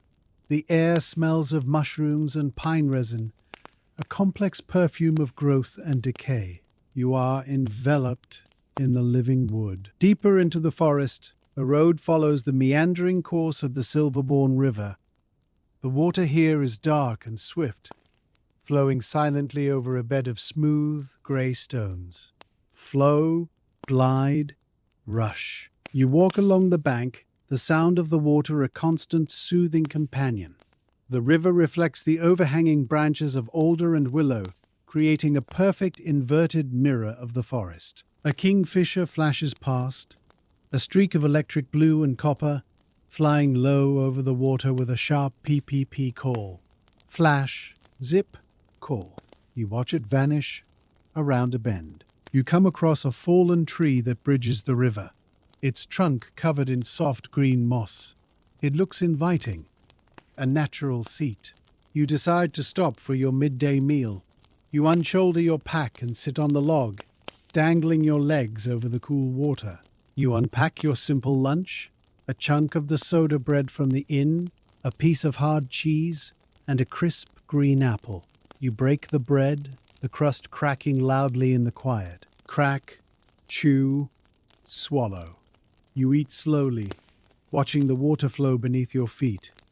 Small fish, minnows and trout, dart in the shallows, their shadows flickering on the riverbed. A dragonfly lands on your knee, its wings shimmering like stained glass. You stay perfectly still, admiring its delicate beauty. It takes flight again with a hum of wings. Hum, hover, dart. You finish your meal and take a long drink from your flask. The water is cold and refreshing. You feel a profound sense of peace here by the river, away from the demands of the world. You are simply existing, part of the flow of time and water. Resuming your journey, the road leads you away from the river and into a section of the forest known as the Dark Pines. Here, the broadleaf trees give way to a dense plantation of Scots pine. The light changes dramatically, becoming dimmer and bluer. The ground is carpeted in a thick layer of brown needles that is soft and springy, silencing your footsteps completely. Step, silence, step. The air is filled with the sharp, clean scent of pine resin and turpentine. It clears your head and invigorates your senses. The trees grow tall and straight, their trunks bare of branches for 50 feet, before exploding into a canopy of dark green needles. They create a cathedral-like space, vast and echoing. The silence here is different. It is an expectant silence, heavy and watchful.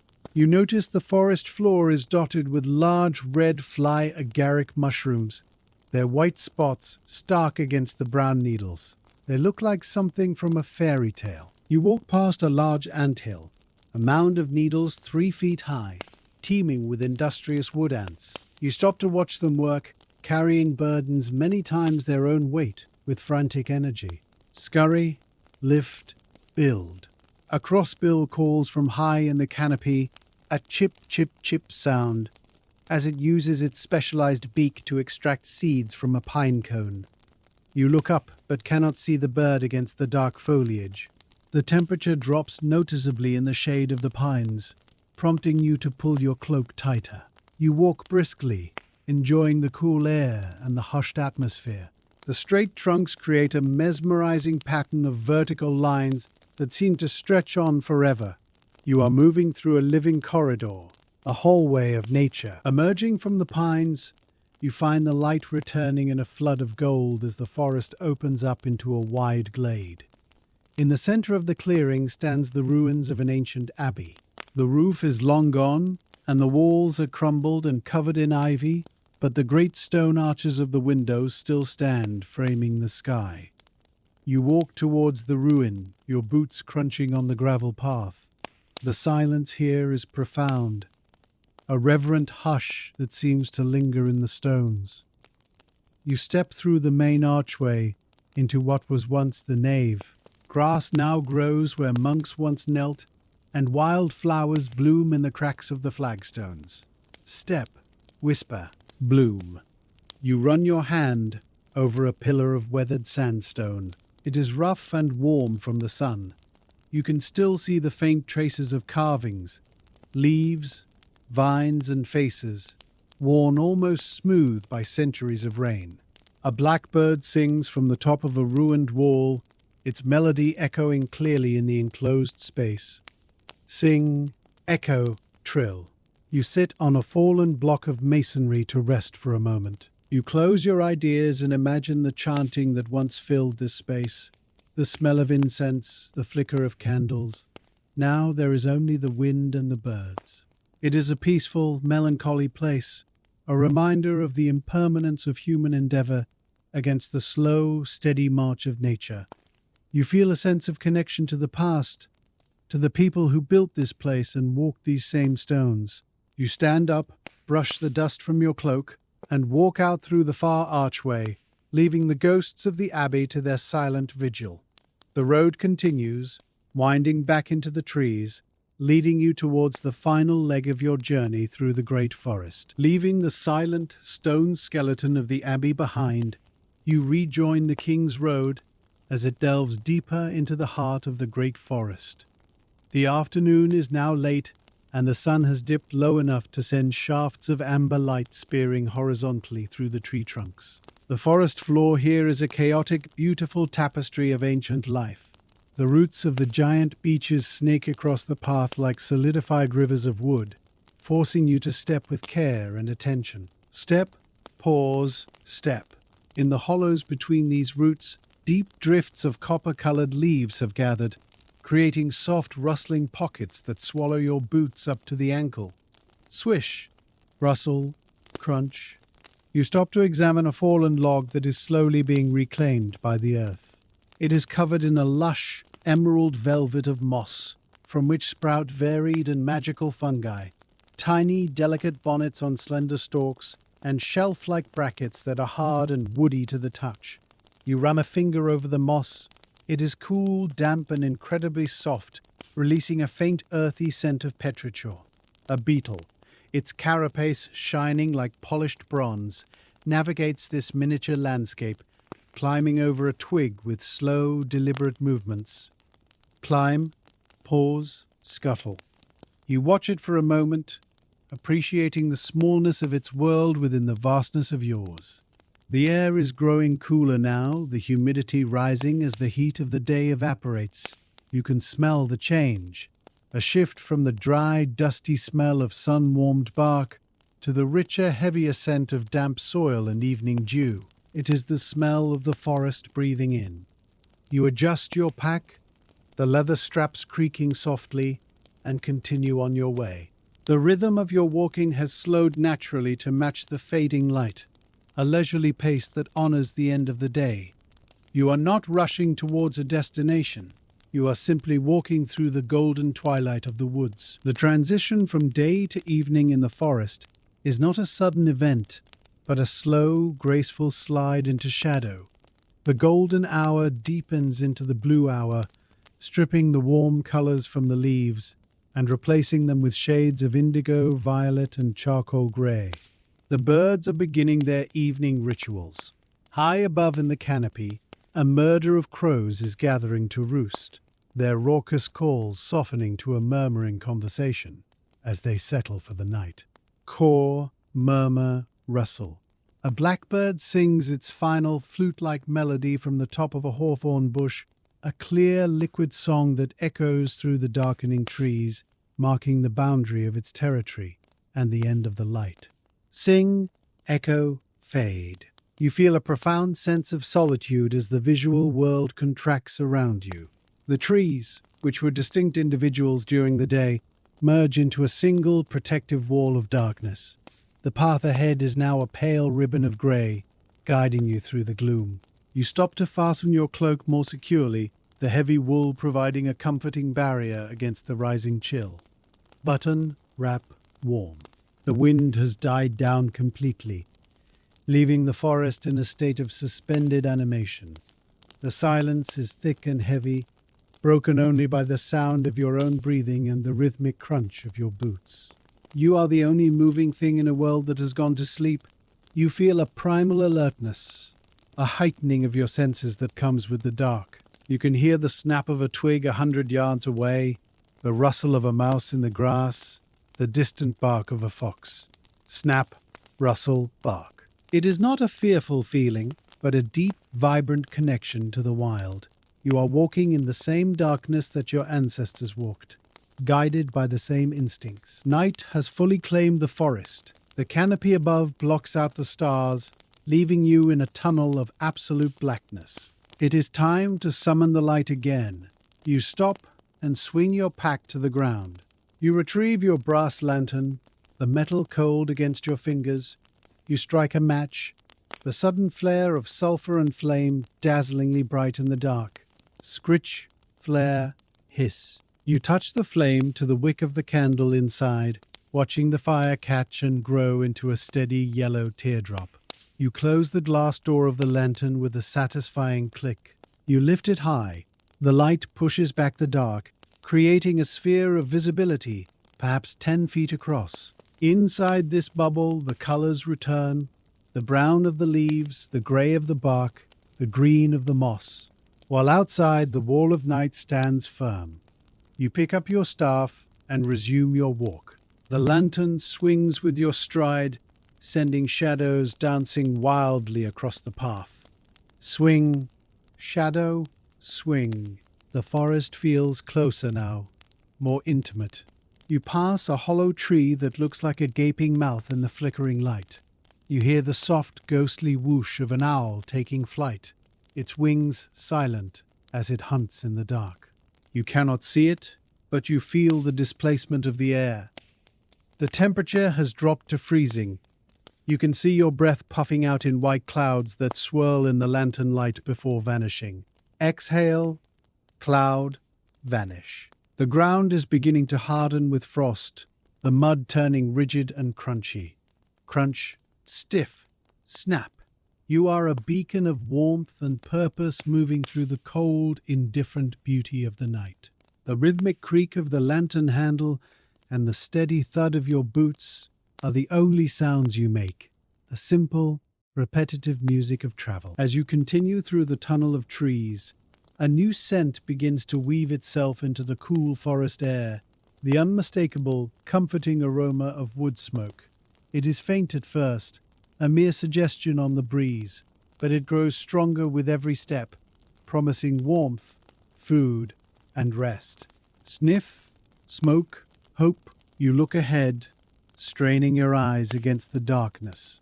Through a gap in the trees, you see it, a tiny, flickering point of orange light in the distance. Then another, and another. It is the village of Deepwell, your final destination. The sight renews your energy. Your legs, which have begun to feel heavy and leaden with fatigue, find a new strength. You lengthen your stride, the lantern swinging more vigorously. The road begins to widen, the surface improving from a forest track to a paved lane. You pass the first outlying cottage, a small structure with glowing windows that look like eyes in the dark. You can hear the faint sound of a dog barking, a rhythmic woof woof woof that tells the village you are approaching. Bark, echo, silence. You cross a small wooden bridge over a stream, the planks rumbling deeply under your boots. Rumble, thud, rumble. The water below reflects the light of your lantern in a streak of gold. You are leaving the wild domain of the forest and re-entering the world of men. The trees step back, revealing the open sky above the village, where a few bright stars are managing to pierce the gloom. You take a deep breath, filling your lungs with the smoky domestic air.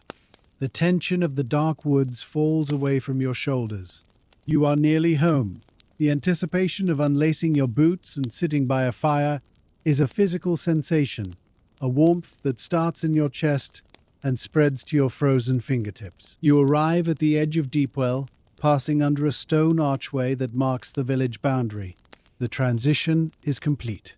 You are now walking on cobblestones, smooth and worn by centuries of passage. Clack, step, clack. The village is quiet, settling down for the night. The houses are half-timbered, their white plaster walls glowing softly in the light of the street lamps.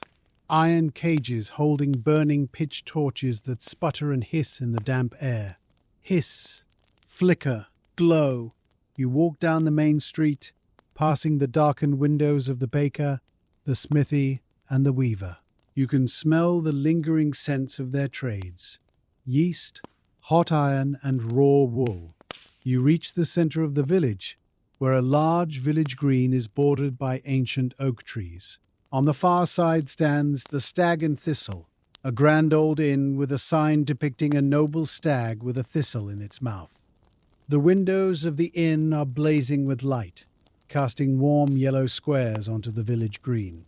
You can hear the murmur of voices and the sound of a fiddle playing a slow, lilting tune. Hum, music, warmth.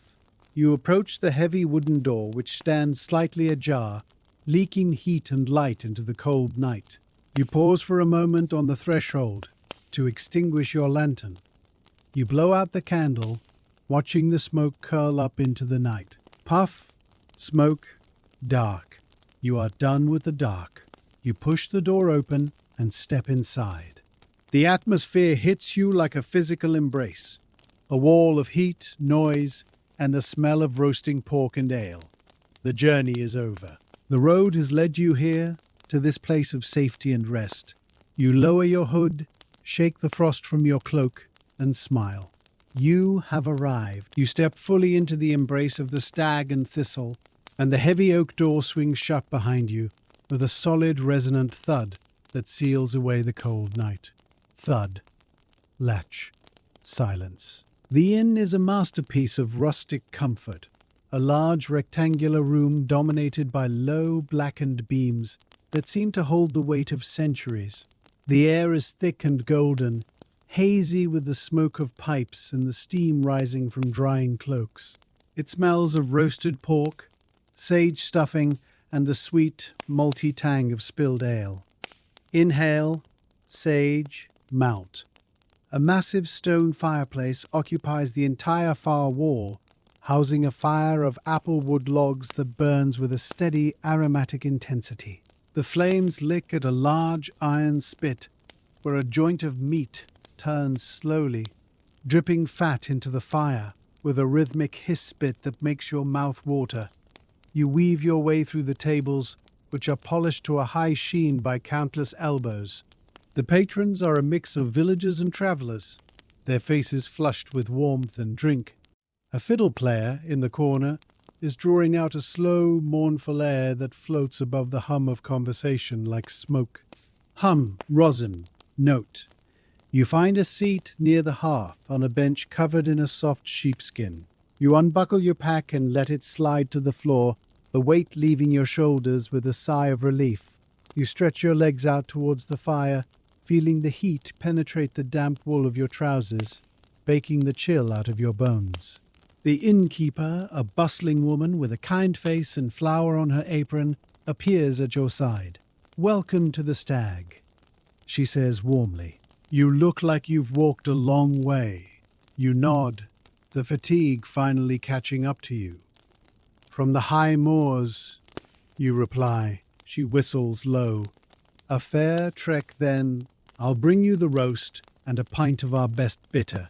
You lean back against the warm wood of the settle, closing your eyes for a moment, letting the sounds of the inn wash over you like a warm bath. The meal, when it arrives, is a celebration of the harvest and the hearth. The innkeeper places a heavy pewter platter before you. On it rests a generous slab of roast pork, the meat falling apart in tender strands, bordered by a strip of crackling that is blistered and golden brown. Platter, steam set. Next to the meat are 3 roasted apples. Their skins burst open to reveal the soft, sweet flesh inside, dusted with cinnamon. There is a mound of mashed turnips, buttered and peppered, and a ladle of rich dark gravy that pools around the food like a savory moat. You pick up your knife and fork, the utensils heavy and balanced in your hands. You cut a piece of the pork and crackling, crunch, slice. You take the first bite. The contrast of textures is exquisite, the softness of the meat against the crunch of the crackling, the savory salt against the sweetness of the apple. You eat slowly, methodically, honoring the food and the effort it took to prepare it. You take a long draught of the bitter ale. It is cool, not cold, with a complex flavor of hops and roasted grain that cleanses the palate. Gulp, bitter, clean. As you eat, the fire pops and settles, sending a shower of sparks up the chimney. Pop, spark, drift. The fiddle player transitions into a gentle lullaby, the notes soft and sleepy. You watch the other patrons. A group of farmers in the corner are laughing quietly over a game of dominoes. The click of the tiles on the table, a soothing percussion. Click, shuffle, laugh. A cat, tabby, and contented, winds its way around your legs before curling up on the hearthrug. You scrape the last of the gravy from your plate with a crust of bread. You are filled with a heavy, warm contentment. The journey is done for the day. The miles are behind you. There is only the warmth, the food, and the promise of a soft bed upstairs. With your hunger satisfied and your body heavy with warmth, you signal the innkeeper for a room. She hands you a large brass key attached to a wooden fob carved in the shape of an acorn. "Top of the stairs, first door on the left," she instructs softly. "Sleep well, traveler." You take the key, its metal surface warm from her pocket. You gather your pack and staff, moving with the slow, deliberate motions of deep fatigue. You walk towards the staircase at the back of the room. The wood of the stairs is old oak, worn into shallow depressions in the center of each step by centuries of feet. Creak, step, groan. As you ascend, the noise of the common room fades away below you, becoming a muffled murmur that feels distant and safe. You reach the landing, which is lit by a single candle in a wall sconce. The shadows here are long and still. You find your door and insert the key into the lock. Scrape, turn, click. The mechanism turns with a heavy, satisfying sound. You push the door open and step into your sanctuary. The room is small, immaculate, and silent. A fire has been laid in the small grate and is burning low, casting a soft orange glow on the whitewashed walls. The air smells of lavender sachets and dry timber. A large four-poster bed dominates the space, hung with heavy curtains of green velvet to keep out the drafts. You place your pack on a sturdy oak chest at the foot of the bed and lean your staff in the corner. You walk to the window and draw the curtains, shutting out the night and the village. You are enclosed in a box of warmth and quiet. You sit on the edge of the bed to unlace your boots. The mattress is thick and yielding, promising deep support. You are alone, safe, and ready to leave the waking world behind. The ritual of preparing for sleep in the quiet room is slow and meditative. You unlace your boots, your fingers working the leather knots with practiced ease. Pull, loosen, slide. You pull them off, and your feet, liberated from the confines of the leather, expand and relax on the warm rug. You wiggle your toes, feeling the blood return to them. Wiggle, stretch. You stand and remove your heavy woolen cloak, folding it carefully and placing it on the chest. It smells faintly of the pine forest and the wood smoke of the inn, a scent memory of the journey.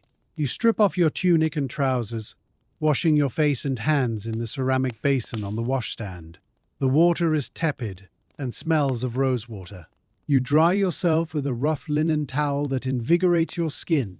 Rub, dry, clean. You pull on your soft nightshirt and move to the bed. You pull back the heavy covers, layers of wool blankets and crisp linen sheets that smell of fresh air and sunlight. You climb in, rustle, sink, settle. The bed is cold at first, but your body heat quickly warms the space, creating a cozy microclimate under the covers. You reach out to the bedside table and pinch the wick of the candle. Pinch, smoke, dark.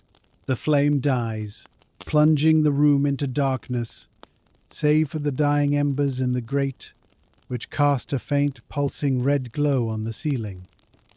Glow, pulse, fade. The silence is absolute now, save for the wind sighing gently around the eaves outside. You lie on your back, staring up into the dark canopy of the bed. You feel the physical memory of the road, the rhythm of walking, still echoing in your legs, a gentle phantom sensation that rocks you towards sleep. You take a deep breath, inhaling the peace of the room. You are safe. You are warm. You are at rest. As you lie in the stillness of the room at the Stag and Thistle, your mind begins to detach from the physical world. The heavy oak beams of the ceiling seem to dissolve into the shadows. The red glow of the embers fades to a dull grey. You feel a profound sense of heaviness spreading through your limbs. Your legs, which carried you over the high moors and through the great forest, feel like lead, sinking deep into the mattress. Sink, heavy, rest. Your arms are limp at your sides. Your eyelids are too heavy to lift. You are conscious only of the slow, steady rhythm of your own breathing. Inhale, pause, exhale. You begin to replay the journey in your mind's eye, viewing it not as a traveler, but as a soaring bird. You see the silver ribbon of the river winding through the mist. You see the golden leaves of the beech trees falling in slow motion. You see the purple heather of the moors stretching out under the blue sky. You see the dark, quiet pines standing guard. These images are soft and blurry, like watercolor paintings left out in the rain. Blur, drift, fade. They flow together into a single continuous stream of color and light. The sound of the wind outside becomes the sound of the ocean, a rhythmic, washing noise that cleanses your mind of thought. You are drifting on a vast, dark river of sleep. It carries you gently, effortlessly away from the village, away from the inn, away from the road. There is no destination now. There is only the current. You feel yourself dissolving into the darkness, becoming part of the night. The boundaries of your body disappear. You are the silence. You are the dark. You are asleep. The road waits for tomorrow, but for now, the journey is done. Sleep deep. Sleep well. The fire in the grate of your room at the Stag and Thistle has now burned down to a bed of soft grey ash, hiding the last few embers that pulse with a faint, dying heat. The darkness in the room is total, a heavy, velvet blanket that wraps around the sleeper. You are now in the deepest phase of rest, where the body is fully surrendered to gravity and the mind has let go of the tether of consciousness. Surrender, drift, sink. In this state, the sensory experiences of the journey return not as active memories, but as textures in the landscape of your dreams. You feel the coolness of the morning mist on your face again, but it is soft and comforting now, like a silk veil. You hear the crunch of the beech leaves under your boots, but the sound is slow and rhythmic, like a heartbeat. Crunch, beat, crunch, beat. The smell of the pine resin from the dark pines drifts through your dream, sharp and clean, clearing the fog of the mind. You are walking without effort, gliding over the high moors under a sky filled with impossible stars. The fatigue has vanished, replaced by a feeling of weightless suspension. You are floating on the surface of the River Swift, carried along by the dark, glossy current, supported by the water. Float, glide, flow. The bed in the inn has become the boat, the room has become the river, and the night has become the journey. You are safe in the center of the experience, protected by the stone walls of the inn and the deep ancient silence of the village. The world outside continues to turn, the stars wheeling overhead in their slow cosmic dance. But you are anchored here, deep in the warm, quiet earth of sleep. Let us gently shift our perspective now, drifting up and out of the warm room, passing through the thatched roof like a wisp of smoke, to observe the sleeping world of Deepwell. The village lies silent under the vast, glittering dome of the night sky. The moon has climbed to its zenith, a brilliant coin of silver that bathes the slate roofs and cobblestone streets in a monochromatic glow. Shine, silver, still. The only movement is the slow, rhythmic swaying of the sign above the inn door, the noble stag bowing his head in the breeze, creaking softly on its iron hinges. Creak, bow, creak. The frost has settled heavily now, coating every surface in a delicate, crystalline armor. The village green is a sea of white diamonds, sparkling in the moonlight. The great oak trees that border the green stand like frozen sentinels, their bare branches etched black against the stars. In the distance, a dog barks once, a lonely, hollow sound, and then falls silent, curling tighter into its straw. Bark, echo, silence. Smoke rises straight up from the chimneys, thin grey pillars supporting the sky. The blacksmith's forge is cold, the baker's oven is cooling, and the weaver's loom is still. The industry of the day has been paused, replaced by the profound restorative stillness of the night. It is a peace that feels heavy and permanent, as if the village has always been asleep and always will be. The air is crisp and motionless, holding its breath. You can feel the quiet seeping into the stones, into the timber, and into the earth itself. It is the deep winter sleep of the world. We widen our gaze further, lifting higher into the cold, clear air to look back along the path you traveled. To the north, the Great Forest of Eldoria is a vast, dark ocean of trees, silent and brooding. The wind whispers through the tops of the pines, a sound like the distant surf on a shore of needles. Whisper, rush, shh. The Silverbourne River is a ribbon of black ink winding through the woods, reflecting the stars in its turbulent surface. It flows on, indifferent to the night, carrying the fallen leaves of autumn towards the sea. Further still, the land rises into the shadowed bulk of the high moors. They are wild and empty now, governed only by the wind and the roaming sheep. The heather is frosted silver, stiff and brittle in the cold. The standing stones of the 9 ladies cast long, darker shadows across the grass, continuing their eternal silent vigil under the constellations. Stand, watch, wait. Even further back, the valley of the River Swift lies hidden in a blanket of white mist, a river of cloud flowing between the hills. The village of Riverton is buried beneath it, dreaming its own dreams. The entire landscape is united in rest. The road you walked, the King's Road, is empty now. It stretches out as a pale, distinct line connecting the villages, the forests, and the moors. It waits patiently for the dawn and for new travelers, but for tonight, its work is done. It lies quiet under the moon, a dormant artery of the land. The sense of scale is comforting. You are a small, resting part of a vast, sleeping whole. The night deepens towards the witching hour, that profound trough of time when the world is at its darkest and quietest. The moon begins its slow descent towards the western horizon, its light softening and growing more golden as it nears the earth. The stars seem to burn with a fiercer intensity in the final hours of the dark, pulsing like cold, white fires in the void. Pulse, burn, bright. Inside the room at the Stag and Thistle, the traveller does not stir. The breathing is slow and shallow, a rhythmic tide that rises and falls with the regularity of the ocean. Inhale, peace. Exhale.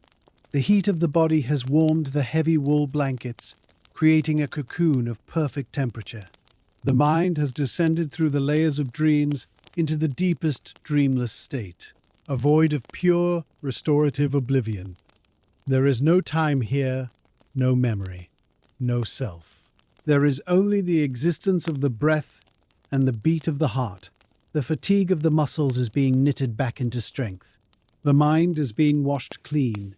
Outside, the frost continues to thicken, growing microscopic forests of ice on the window pane, complex fractals that will vanish with the first touch of the sun. Grow, freeze, pattern. But the sun is hours away. For now, the dominion of the night is absolute. It is a gentle, protective dominion, holding the world in a suspension of peace. The silence is a physical weight, pressing down softly on the roof, on the village, on the forest. It is the silence of the seed waiting in the earth, the silence of the stone in the riverbed. You are part of this silence. You are the stone. You are the seed. You are asleep. The embers in the grate have finally turned to cold grey ash. The candle on the bedside table is a pool of wax, its wick long since extinguished. The chronicle of walking the King's Road is now complete. We return to the quiet room where we began. We close the heavy, leather-bound book with a soft, final thud, thud, close, end. The pages, filled with the scent of pine needles, the sound of the river, and the warmth of the inn, are pressed together, preserving the journey in the library of dreams. We place the quill back in its stand and cap the inkwell. Click, rest. The story has served its purpose. It has walked you through the golden woods, over the high windy moors, and into the safety of the hearth. It has occupied the mind and tired the body, leading you gently to this moment of absolute rest. The bard bows his head in the dim light.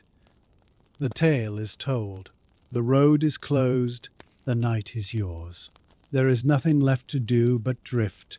Let the silence of the room wrap around you like the heavy cloak you wore. Let the darkness be your blanket. Carry the peace of the forest and the strength of the stone into your sleep. The wheel of the world continues to turn, but your part in it is done for tonight. You are safe. You are still.